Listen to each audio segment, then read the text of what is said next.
నమస్తే. జూబ్లీహిల్స్ ఎలక్షన్స్ లో బీఆర్ఎస్ ఒక స్లోగన్ అందుకున్నది. ఆడబిడ్డన రౌడీ బిడ్డన. ఆడబిడ్డ అని సునీత, ఎవరైతే మాగంటి సునీత ఉన్నారో ఆమె గురించి మాట్లాడుతున్నారు. మరి రౌడీ బిడ్డ అని ఎవరి గురించి మాట్లాడుతున్నారు? చిన్న శ్రీశైలం యాదవ్ కొడుకు నవీన్ యాదవ్ గురించి రౌడీ బిడ్డ అని మాట్లాడుతున్నారు. అంటే వాళ్ళ ఫ్యామిలీ అంతా, వీళ్ళంతా రౌడీలు. వాళ్ళు ఒకవేళ గెలిస్తే రౌడీజం అవుతుంది తప్ప జూబ్లీహిల్స్ లో ఏమీ ఉండదు అని బీఆర్ఎస్ చాలా పెద్ద ఎత్తున ప్రచారం చేస్తున్నది. ఇది ఖచ్చితంగా ప్రజలకు కూడా క్లారిటీ రావాలి. రౌడీ ఎవరు, గతంలో చిన్న శ్రీశైలం యాదవ్ ఎవరు, గతంలో కేసీఆర్కి ఆయనకున్న సంబంధాలు ఏంటి, ఏం జరిగింది. సో ఇది మనకు తెలియాలని అంటే ఈ మొత్తం విషయాన్ని ఫాలో అప్ చేసిన వాళ్ళు, ఆనాడు అదే బీఆర్ఎస్ పార్టీలో ఉండి, ఆనాడు అదే టీఆర్ఎస్ పార్టీలో ఉండి చిన్న శ్రీశైలం యాదవ్ని జాయిన్ చేసిన దగ్గర నుంచి తర్వాత మేయర్ టికెట్ ఇచ్చేంత వరకు పనిచేసినటువంటి వ్యక్తులు మనకు కావాలి. సో అలాంటి వ్యక్తిని మేము ముందుకు తీసుకొచ్చిన ఇంకా క్లారిటీ కోసం వెలిచాల రాజేందర్ రావు గారు మొన్న కరీంనగర్ ఎంపీగా కూడా తను పనిచేశారు, కాంగ్రెస్ పార్టీలో ఉన్నారు. సార్ నమస్తే. నమస్తే రగన్న. నమస్తే అన్న, బాగున్నా. మీరు ఎలా ఉన్నారు? I'm fine, thank you. So ఇప్పుడు మీరు బీఆర్ఎస్ స్లోగన్ వింటున్నారు కదా, ఆడబిడ్డనా రౌడీ బిడ్డనా అని. చిన్న శ్రీశైలం యాదవ్, ఆయన కొడుకు నవీన్ యాదవ్, వీళ్ళంతా రౌడీలు. వీళ్ళు వస్తే రౌడీజం తప్ప ఇంకేం ఉండదు జూబ్లీహిల్స్ లో. కాబట్టి ఆడబిడ్డ కోటేయండి, రౌడీ బిడ్డ కోటేయద్దని మాట్లాడుతున్నారు. మీ కౌంటర్ ఏంటి? మీరేం చెప్తారు దాని మీద? ఈ రెండు సబ్జెక్ట్స్ ఉన్నాయి రగన్న. ఓకే, ఒకటి ఆడబిడ్డ విషయం, ఈ విషయానికి తర్వాత వస్తా. మొట్టమొదటగా ఏదైతుందో రౌడీ బిడ్డ అనే విషయం చెప్తాను. నేను టీఆర్ఎస్ పార్టీలో పనిచేసినప్పుడు స్టేట్ జనరల్ సెక్రటరీగా ఉంటేనే, youth and student affairs incharge ఉంటేనే.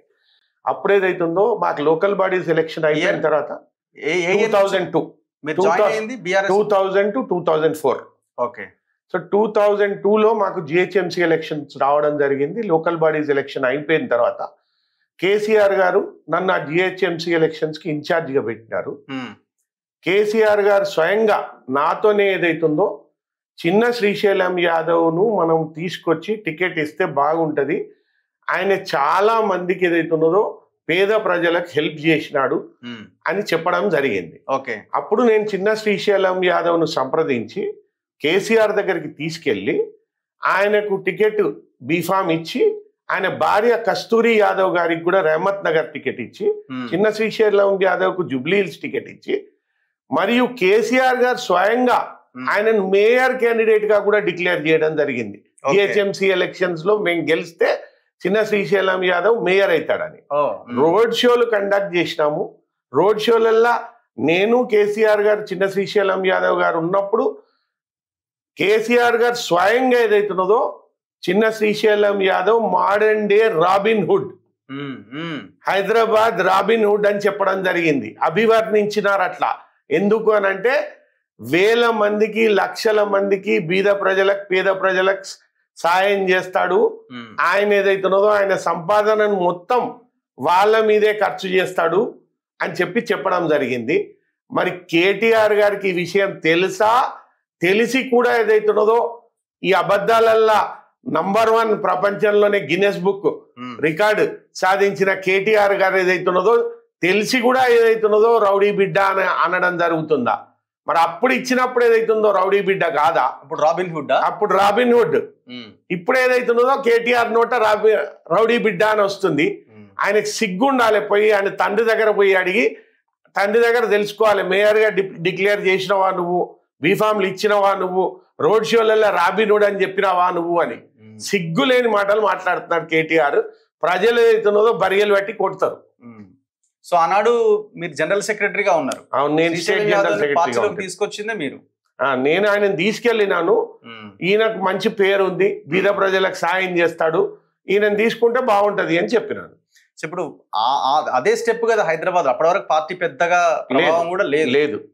సో వాళ్ళు కూడా ఒక రకంగా ధైర్యం చేసే పార్టీలోకి వచ్చి ఉండాలి. అంటే ఏం లేని పార్టీలోకి వచ్చి, ఏం లేని పార్టీ తెలంగాణ కోసం పాటుపడుతుంది. తెలంగాణ మూవ్మెంట్ లో మనం కూడా ఇంత చెయ్యాలి, మనం కూడా ఇంత సాయం చేయాలి అని నేను నా భరోసా మీద, నా మాట మీద, పాపం ఆయన పార్టీకి కూడా సాయం చేసినాడు, కేసీఆర్ కూడా సాయం చేసినాడు, ఉద్యమానికి కూడా సాయం చేసినాడు.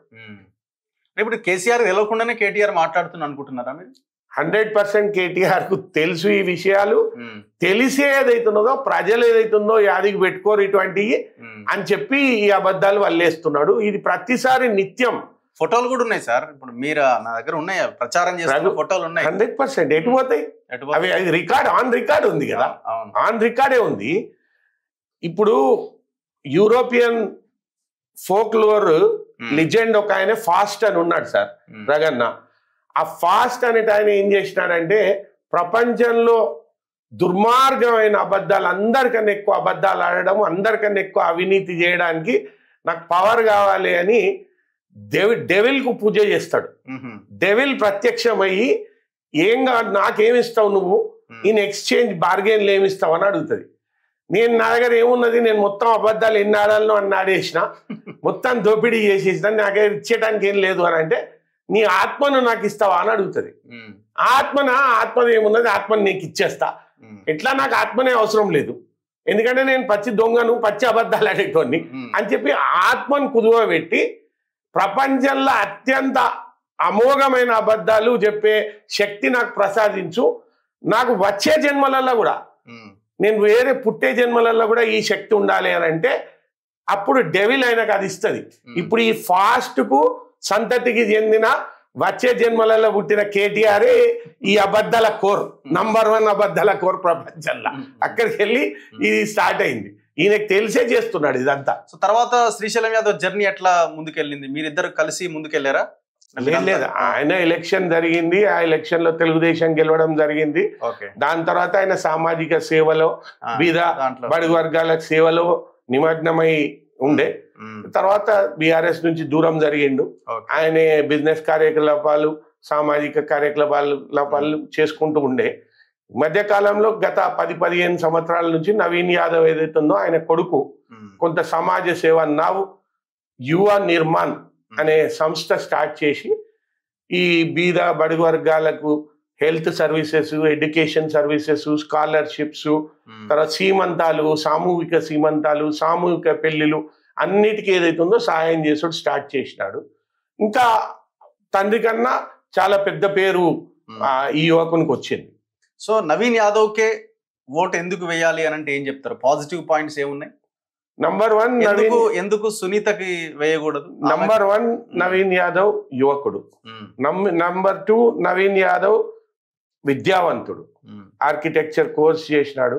నంబర్ 3 నవీన్ యాదవ్ కు సామాజిక స్పృహ ఉంది, సమాజ సేవ చేస్తా ఉన్నాడు. గత 15 సంవత్సరాల నుండి నవ్ యువ నిర్మాణ్ సంస్థ ద్వారా చాలా మందికి, వేల మందికి హెల్ప్ చేసి ఉన్నాడు.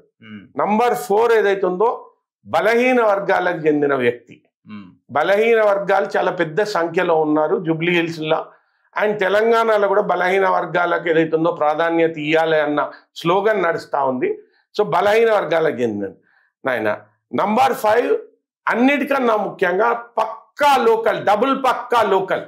రాత్రి అంటే పొద్దునంటే ఆపదల సంపదల అపరాత్రి అర్ధరాత్రి ఆయన తలుపు ఏదైతుందో కొట్టి పని చేయించుకోవచ్చు. సునీతమ్మ ఇక్కడ ఉంటారా, ఆంధ్రాలో ఉంటారా, అమెరికాలో ఉంటారా తెలియదు. సునీతమ్మ బలహీన వర్గాల వ్యక్తి కాదు. సునీతమ్మ విద్యావంతురాలు పెద్దగా కాదు.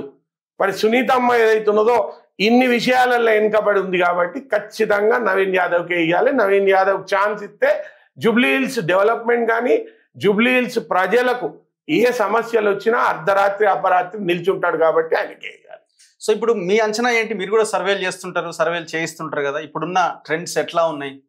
సరే, ఇది బై ఎలక్షన్ హోరాహోరీ ఫైట్ ఉంటుంది జనరల్గానే, ఏ దిశగా ఉన్నదని మీరు అనుకుంటున్నారు? ట్రెండ్స్ ఎట్లా ఉన్నాయి? ఇది ఈ సీటు బీఆర్ఎస్ కు చెందిన సీటు, ఇది సిట్టింగ్ సీటు వాళ్ళది. అయినా మా ముఖ్యమంత్రి గారు చేసే పనులు, మా ముఖ్యమంత్రి గారు యువతను ఆకట్టుకునే విధానాలు, మా ముఖ్యమంత్రి గారి పట్టణీకరణ మీద ఉన్న ఆయనకున్న ఆలోచనలు, ఇవన్నీ విషయాలలో హైదరాబాద్ ప్రజలు ఖచ్చితంగా కాంగ్రెస్ పార్టీని, రేవంత్ రెడ్డి గారు ప్రపోజ్ చేసిన నవీన్ యాదవ్ను గెలిపించడానికి నిర్ణయించుకున్నారు. ఇంతకుముందు ఒక ఎలక్షన్ వచ్చింది ఇదే పట్టణ ప్రాంతంలో, క్యాంటోన్మెంట్, ఇదే సింపతి ఫ్యాక్టర్ యూజ్ చేసినారు అక్కడ కూడా, కానీ పెద్ద మెజారిటీతో గెలిచినాం అప్పుడు కూడా. అంటే హైదరాబాద్ ప్రజలు ఏదైతుందో రేవంత్ రెడ్డి గారు చేసే బ్రహ్మాండమైన అత్యుత్తమ ప్లాన్స్, ఫ్యూచర్ సిటీ, 3 సిటీలు. ఇప్పుడు హైడ్రాని బాగా వాడుతున్నారు కదా, హైడ్రాతో మొత్తం కూల్చుడు తప్ప ఇంకేం లేదు, ఒకవేళ కనుక మీరు కాంగ్రెస్ ని గెలిపిస్తే మీ ఇళ్ళన్ని కూలిపోతాయి అనే లెవెల్లో ప్రచారం చేస్తున్నారు కదా గట్టిగా. మూసీ రివర్ ఫ్రంట్ అభివృద్ధి అని ఒక సంస్థను స్టార్ట్ చేసినారు బీఆర్ఎస్ వాళ్ళు. దాంట్లో ఉన్న విధి విధానాలు, హైడ్రాలో ఉన్న విధి విధానాలు ఒకసారి మీరు తీసి చూడండి, 80% మ్యాచ్ అవుతాయి. 80% గవర్నమెంట్ మూసీని ఎలా క్లీనప్ చేయాలి, నాలా క్లీనింగ్ ఎలా చేయాలి, క్యాచ్మెంట్ ఏరియా క్లీనింగ్ ఎలా చేయాలి, హైదరాబాద్ జలమయం కాకుండా ఎట్లా కాపాడాలి, చెరువులు కుంటలన్నీ ఎట్లా నిండేటట్టు చేయాలి, డ్రైనేజ్ సిస్టమ్ ఎట్లా బెటర్ కావాలి, ఐడియా అదే. వాళ్ళు 17,500 కోట్ల ఎస్టిమేట్ తోని స్టార్ట్ చేసినారు. వీళ్ళు ఏదైతుందో మా కాంగ్రెస్ పార్టీ రేవంత్ రెడ్డి గారు ఏదైతుందో దీన్ని ఇటువంటి నీట మునగడము, జలమయం కాకపోవడము, చెన్నై జలమయం అయిపోయింది, ముంబై జలమయం అయింది, హైదరాబాద్ మహాపట్టణం కూడా జలమయం కాకూడదంటే ఇది చేయాలి అని చేసినారు తప్ప బీద ప్రజలై ఒక్క బీద ప్రజల గుడిసె కూడా కానీ ముట్టుకోలేదు. కేసీఆర్ అసెంబ్లీలో చెప్పినాడు ఏంటి అని అంటే, మేము పర్మిషన్ లేని బిల్డింగ్ ఏదైతుందో నోటీస్ లేకుండా తీసేయగలుగుతాము, అండ్ నోటీస్ లేకుండా తీసేస్తామని కేటీఆర్ మున్సిపల్ అడ్మినిస్ట్రేషన్ మినిస్టర్ గా చెప్పినాడు. దుర్మార్గంగా. కానీ మా ముఖ్యమంత్రి గారు క్లియర్ గా చెప్పినారు, ఎవరిది బీద బడుగు వర్గాలది ఏ బిల్డింగ్లు ఎక్కడ కట్టుకున్నా మేము ముట్టము, ఒక అబ్స్ట్రక్షన్స్ ఉన్నాయి మాత్రము వాళ్ళకి ఏదైతుందో రిహాబిలిటేట్ చేసి చేయడం జరుగుతుందన్నారు.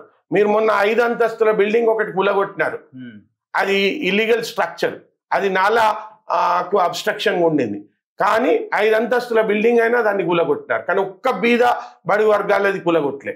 ఇది ఓన్లీ హైడ్రాది ఏదైతుందో కేటీఆర్ మళ్ళీ ఆయన అబద్ధాల వల్లిచ్చుడు తప్ప ఏం లేదు. ఇది దీంతో మీరు మొన్న 18 సెంటీమీటర్స్ రెయిన్ పడ్డది హైదరాబాద్ లో, 4 hours లో క్లీన్ అయింది హైదరాబాద్. అంటే ఇది రేవంత్ రెడ్డి గారు చేసిన ప్లాన్ ప్రకారం ఏదైతుందో కొన్ని అబ్స్ట్రక్షన్స్ ఆల్రెడీ పెద్ద పెద్ద బిల్డింగ్లు అటువంటి అబ్స్ట్రక్షన్స్ కొట్టేస్తే ఈ డ్రైనేజ్ సిస్టమ్ క్లియర్ అయిపోయి ఇప్పుడు బతుకమ్మకుంట ఇన్నేళ్ల నుండి ఎప్పుడన్నా బతుకమ్మకుంట రివైవ్ అయిందా సార్? ఈ రోజైతే రివైవ్ అయింది కదా. Is it not great? So Congress గెలవడానికి అవకాశాలు ఉన్నాయా? ప్రజలు ఆ దిశగా ఆలోచిస్తున్నారా? 100% గెలుస్తుంది రఘు గారు, పెద్ద మెజారిటీతోని 30 నుంచి 40 వేల మెజారిటీతోని.